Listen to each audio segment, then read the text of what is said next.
What's up guys, it's Andrew at Motorcycles Off-Road, and today I wanted to make a quick video. I get a lot of questions about mods that I put on my bike, and I broke apart the whole bike because I'm actually trying a new tune for 550 Performance.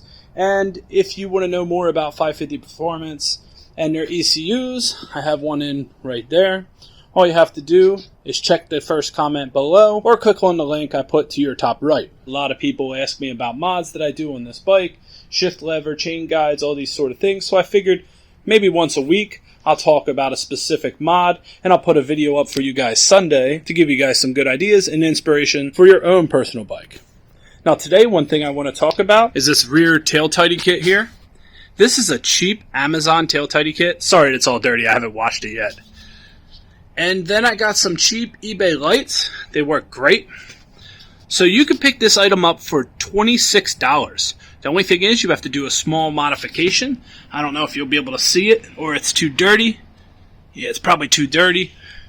You have to do a small modification where you cut 2 tabs so it fits right under your bike. Trust me, anybody can do it once you see what I'm talking about. You can cut it with a hacksaw, sawzall, grinder, whatever you wish, just to get it to fit up in here to replace the stock one. Now it has multiple different pivoting angles. Once you tighten them down, they stay locked in nice. And like I said, for $26 you can't beat this. Some on the market are over $100. I wouldn't spend that much for something like this. I did use the stock light. Now it does come with an aftermarket light if you wish to use that. But your license plate fits on here just perfectly. And then these guys up here, these tend to break on everybody. I had one break, so as you see I Gorilla glued it back in place. And then I put these little fixtures in. All I did was take apart the top assembly and slid these in and then wired them in, and they work great. I'll give you an example. They definitely get the job done. I think I paid $13 for them. So like I said, in the future I'm going to do more videos like this. I've already done one explaining most of my mods. I've done a specific one on how to get this $76 skid plate to fit on your bike. It's real robust. It covers everything. Fits in there pretty good. It's actually for a 250L. I just modified it. I have a whole video on that, and I'll put that link in the comments. Over here, if you look at the skid plate, it covers the water pump very nicely. And like I said, this thing is very robust.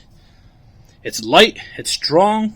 We're going to see how the Dunlop D606 works with its new rim lock and 49-tooth rear sprocket. I also did a complete video on tires and the sprocket. I'll also put them in the comments below. So hopefully you can find some good mods for your bike, and I hope this video inspires you to start turning some wrenches and get out there and ride, guys. My name is Andrew, and this is Motorcycles Off-Road. I'll catch you in the next one. Thanks, guys.